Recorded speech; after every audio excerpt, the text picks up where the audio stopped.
Provinsi Kepulauan Riau meraih urutan peringkat ke-27 dari 34 provinsi yang ikut pada ajang Pekan Olahraga Nasional PON 20 2021 di Papua.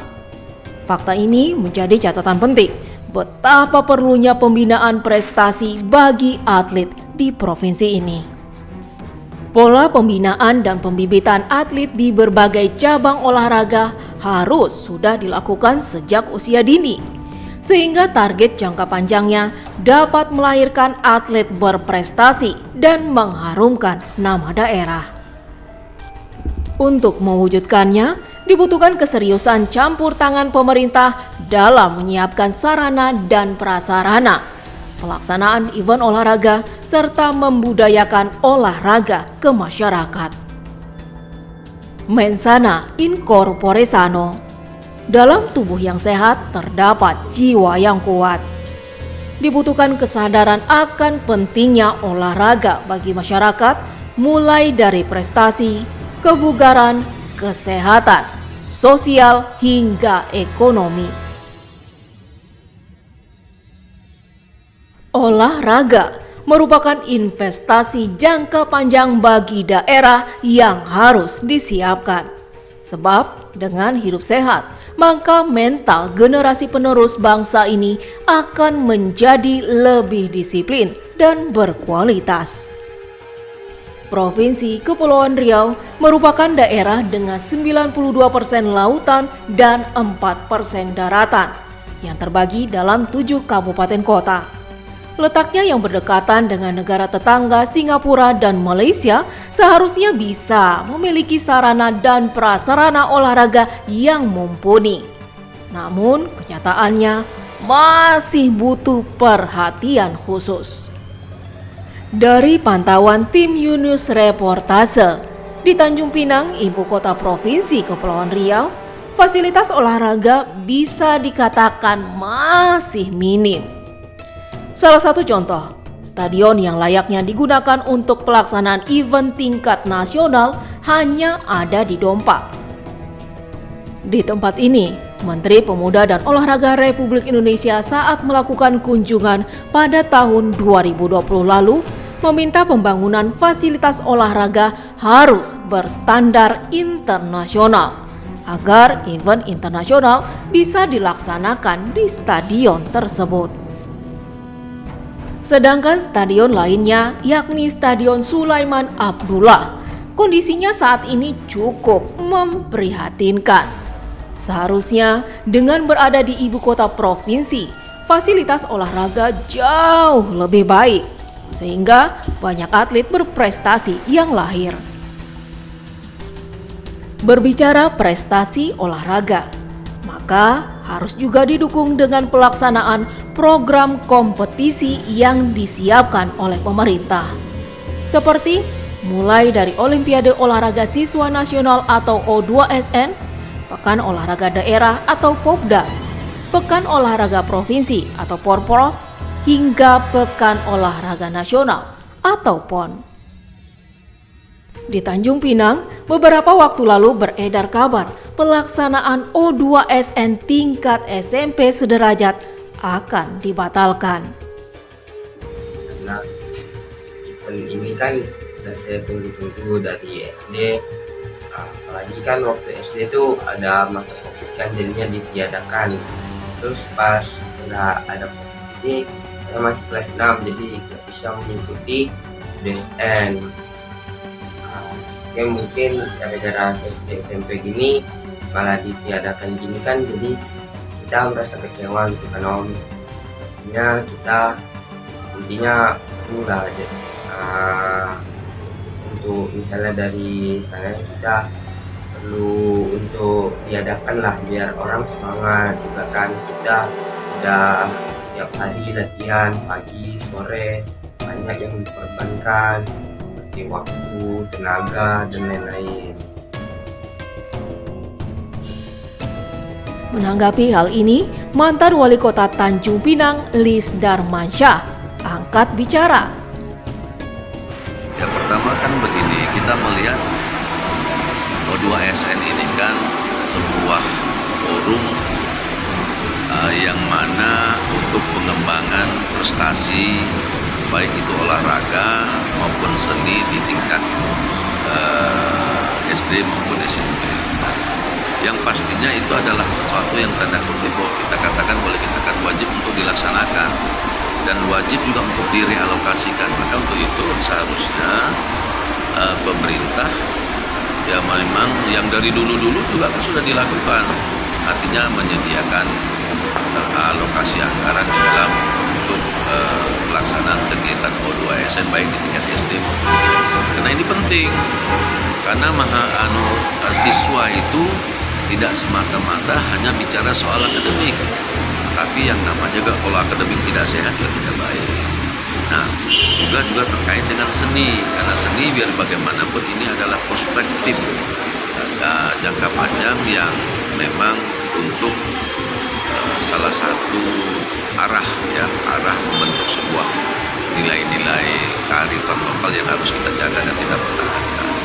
Maka untuk itu pemerintah punya kewajiban untuk mendampingi, untuk mempertahankan, untuk menjaga sehingga bisa menghasilkan prestasi baik itu di bidang olahraga maupun di bidang seni. Bagaimana kita masyarakat bisa mengembangkan kemampuan olahraga maupun seninya kalau tidak ada fasilitasi atau tidak ada wadah di mana pemerintah daerah ikut andil dalam rangka untuk mengembangkan sektor seni dan olahraga itu. Sementara itu, pengamat olahraga Provinsi Kepulauan Riau, Rahmat Sanusi, berharap pelaksanaan O2SN tetap harus dilaksanakan. Banyak solusi yang bisa dilakukan. Kalau di Karimun anggap Dinas Pendidikan atau Dinas Pemuda Olahraga bekerjasama dengan perusahaan-perusahaan. Maka kan di situ ada yang namanya CSR. Dana tanggung jawab oleh perusahaan-perusahaan. Jadi kita bisa alokasikan ke sana. Anggaplah dalam satu OSN kita butuh 200 juta. Mungkin di Pinang ada 3 perusahaan, masa satu perusahaan nggak bisa nyumbang 70 juta kan? Sehingga dalam hal ini bagaimana kerjasama dari pemerintah daerah, kemudian dari pihak swasta, kemudian dari teman-teman kejaksaan juga bantu mengawasi proses penggunaan dana itu. Khawatir tadi karena ini melibatkan pihak swasta tidak ada laporan dan segala macam. Tapi maksudnya seperti itu. Jadi pemerintah daerah mengakui tidak punya kelemahan di dana, maka bangun kerjasama dengan pihak swasta. Kalau di Karimun punya Sepom mungkin bisa diminta Sepom untuk menjadi sponsor. Kalau di Batam baru banyak perusahaan di Batam mungkin bisa diminta bantu dengan perusahaan di Batam. Begitu juga dengan Pinang. Perusahaan kita kan banyak. Seperti itu kira-kira. Untuk memastikan kabar pelaksanaan O2SN tingkat SMP di Tanjung Pinang akan ditunda atau tidak, tim Ulasan TV mengundang Dinas Pendidikan Kota Tanjung Pinang dalam program U-Talk untuk memberikan keterangannya. Dinas Pendidikan Kota Tanjung Pinang itu dalam rangka membangun dan menciptakan iklim pendidikan itu kita ada namanya karakter. Artinya apa? Bahwa seluruh peserta didik lingkungan satuan pendidikan dan seluruh warga satuan pendidikan kita harus membentuk atau tercipta karakter yang salah satunya melalui agenda ataupun kegiatan-kegiatan baik itu olahraga, seni dan kegiatan-kegiatan lainnya, terutama terkait dengan siswa. Nah, dalam rangka mendukung hal tersebut itu maka tentu kita Dinas Pendidikan mengambil bagian ya, artinya dengan salah satunya menyusun kegiatan-kegiatan yang itu memang sudah turunannya dari kementerian. Salah satunya adalah kegiatan O2SN dan kegiatan-kegiatan lainnya. Artinya kegiatan O2SN itu Bu Ida itu sudah memang kita rancang awal. Ini adalah tahun kedua pindah ke Dinas Pendidikan, tadinya dari Dispora. Nah, ini tahun kedua. Nah, untuk tahun kedua jauh hari sebelum tahun anggaran 2024 memang sudah kita rencanakan dari awal, dan untuk pelaksananya insya Allah kita siap melaksanakan itu. Nah, adapun terkait dengan isu apakah itu dibatalkan, mungkin saya tidak mengomentari terkait itu. Yang jelas hari ini kita siap untuk melaksanakan itu, baik itu waktu, tempat, dan lomba-lomba yang akan kita laksanakan itu sudah kita siap, dan termasuk kepanitiaan. Bahkan sampai menginformasikan kepada seluruh peserta lomba, yaitu dari satuan pendidikan, untuk segera mempersiapkan diri. Nah, pada kesempatan ini juga mungkin kita memberikan apresiasi lah ya kepada seluruh satuan pendidikan, kepala sekolah, guru, tak terkecuali tentunya orang tua yang telah memberikan dorongan kepada anak-anak kita untuk mempersiapkan diri untuk dapat mengikuti ajang ini ya. Karena ajang ini termasuk ajang multi event ya, gitu. Multi event artinya ajang ini berjenjang dari tingkat kota sampai ke tingkat nasional. Artinya memang ini diperlukan, dan ini adalah salah satu upaya kita membentuk iklim dan pendidikan yang berkarakter di satuan pendidikan.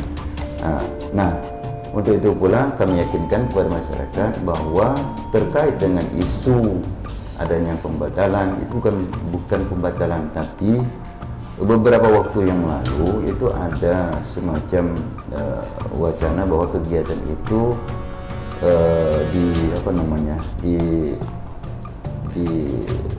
disesuaikan lah ya, disesuaikan, artinya mungkin agak sedikit penundaan. Nah, tapi hari ini kita sudah dapat waktu yang pas gitu. Jadi insya Allah tanggal pelaksananya tanggal 2, 3, dan 4 di Kota Tanjung Pinang. Dengan sudah ditetapkan jadwal event O2SN tersebut, Ketua KONI Tanjung Pinang Abdul Halim sangat bersyukur. Benar, harusnya, layaknya, idealnya Dinas Pendidikan tahu persis seperti yang disampaikan Pak Edi tadi, bahwa O2SN ini adalah event yang memang dia continue. Jadi tidak ada alasan untuk tidak ada anggaran ketika konsep atau mental membangun anak bangsa tidak hanya lip service, tapi lebih nyata. Karena apa? Saya mungkin bukan maksud menggurui, tapi ketika mereka di umur 6-9 tahun, mereka di posisi fundamental motor skill. Ketika mereka 12 sampai kepada 15, mereka learn to try to champion. Bicara otot, di situ posisinya untuk mereka meraih prestasi ketika mereka nanti sudah 16, 17, 18. Maka Kota Tanjung Pinang stand up plus semua. Hore, anak Tanjung Pinang punya prestasi di olahraga. Dan imbasnya memang untuk keluarga, Kota Tanjung Pinang sendiri, dan pribadi anak itu sendiri ketika mereka mau menuju jenjang berikutnya. Dan ini sangat menjanjikan. Sudah menjadi rahasia umum bahwa olahraga sudah menjadi masa depan bagi anak bangsa. Di sisi lain, pelaksanaan program Popda 2024 yang akan digelar di Kota Batam tengah disiapkan pemerintah daerah, seperti yang telah dilakukan Dispora Kota Tanjung Pinang. Iya, secara teknis memang kita dalam rangka untuk pembinaan atlet ini kita tidak lepas dari koordinasi bersama teman-teman Pemkot, ya, bahwa memang peran pengurus kota olahraga, Pemkot cabur olahraga ini sangat besar dalam rangka untuk membantu kita untuk mensinergiskan program pembinaan atlet Kota Tanjung Pinang guna dipersiapkan dalam event Popda seperti ini. Kemudian termasuk juga nanti 2026 persiapan kita untuk off-road yang tentunya secara teknis lebih banyak dilaksanakan oleh KONI. Nah, kami memang menyadari masih banyak lagi upaya-upaya yang mesti kita lakukan dalam rangka untuk pembinaan peningkatan kualitas atlet Kota Tanjung Pinang. Tidak hanya pada Pemkot saja, ini ada beberapa organisasi-organisasi yang memang mesti kita giatkan hadirnya di Kota Tanjung Pinang dalam rangka untuk menumbuh kembangkan peningkatan kualitas atlet Kota Tanjung Pinang. Salah satunya Bapopsi dari Badan Pembinaan Olahraga Pelajar seluruh Indonesia.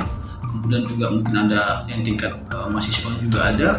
Nah, sehingga kalau ini organisasi-organisasi ini tumbuh dengan baik di Kota Tanjung Pinang, maka koordinasi dalam rangka untuk pembinaan peningkatan kualitas atlet di Kota Tanjung Pinang insya Allah berjalan dengan baik. Nah, di samping itu kita juga tidak lepas dari bagaimana guru-guru di seluruh Kota Tanjung Pinang baik dari tingkat SD, SMP, dan SMA bisa bersinergis dengan kita dalam rangka untuk memberikan pendidikan olahraga kepada anak-anak, khususnya anak-anak yang tergabung secara spesifik dalam beberapa cabur-cabur yang akan dipertandingkan di dalam baik event Popda maupun event Popda.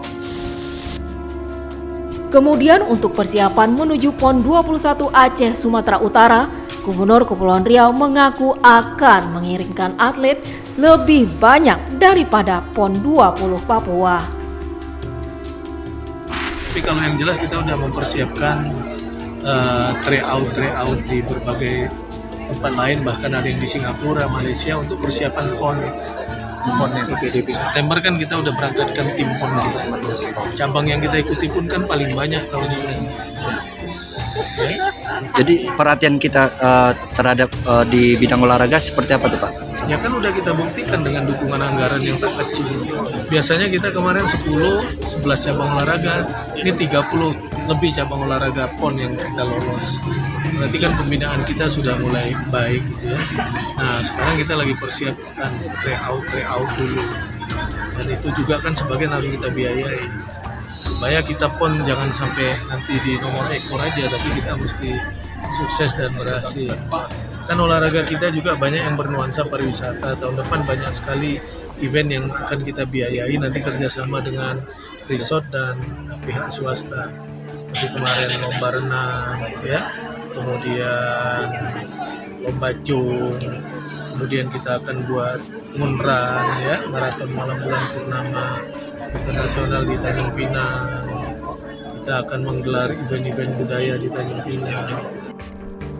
Bicara meraih prestasi, Wakil Ketua KONI Kepulauan Riau Bu Raliman yang juga pemerhati olahraga mengaku prasarana yang ada di Provinsi Kepulauan Riau harus terus dibenahi.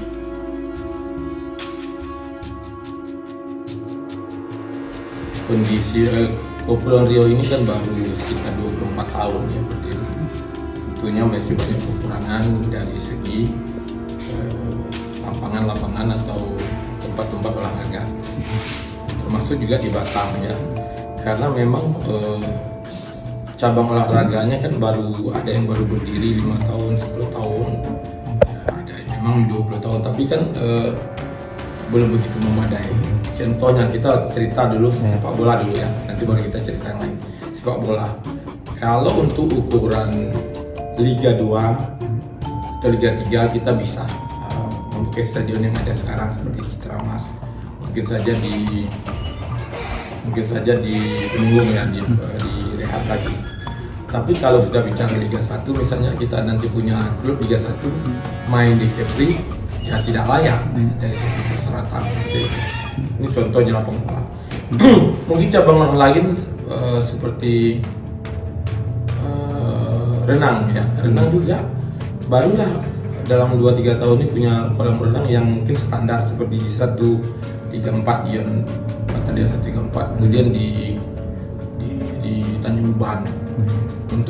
Untuk di Batam sendiri ya tidak ada kolam renang yang punya 8 lintasan yang ukurannya ya sekitar 50 meter. Ini yang baru, itu pun fasilitas pendukungnya belum maksimal. Banyak cabang-cabang lain juga seperti yang memakai lapangan ya harga beribu itu, basket juga mungkin sudah bagus, basket juga, voli mungkin sebagian sudah bagus walaupun masih kurang. Untuk cabang-cabang olahraga yang tidak memerlukan space luas ya mereka latihan ada di mall, di rumah, di lapangan ya, cabang-cabang olahraga bela diri contohnya. Kita ke depan mungkin perlu digagas oleh pimpinan daerah, mungkin intervensi dari pemerintah daerah itu perlu untuk membuat lapangan-lapangan yang representatif untuk semua cabang olahraga. Kalau saya memimpikan satu tempat di kawasan itu, semua cabang olahraganya ada di situ, semua kantor pencaburnya di situ. Jadi bisa bikin event secara bergantian. Jadi satu komplek yang luasnya mungkin 100 hektar gitu, 200 hektar yang bisa menampung nanti pencabur-pencabur jadi kantornya, mungkin atlet untuk latihan dan lain-lain. Jadi fasilitasnya harus dibuat ya ke depannya. Contoh lain lagi, kita menghadapi PON, beberapa atlet kita memakai fasilitasnya di luar, seperti anggar, kan kita nggak tersedia di sini. Kemudian balap sepeda mungkin sebagian ada di sini, tapi sebagian latihannya di luar gitu. Jadi fasilitas itu yang harus secara berangsur-angsur. Karena olahraga itu kan seksi ke depannya. Bisa dijual menjadi posisi bargaining untuk pemerintah daerah, gengsi daerah, pembinaan untuk kesehatan, dan yang lebih penting adalah untuk bisnis kan. Karena ada event-event olahraga nanti ya semua bisnis akan bisa berkembang. Pedagang kaki lima dan lain-lainnya akan tumbuh kalau ada suatu event olahraga seperti itu. Ini jadi kembali ke fasilitas ya, kita kalau dibilang ada ya ada, tapi dari segi kualitasnya yang harus ditingkatkan.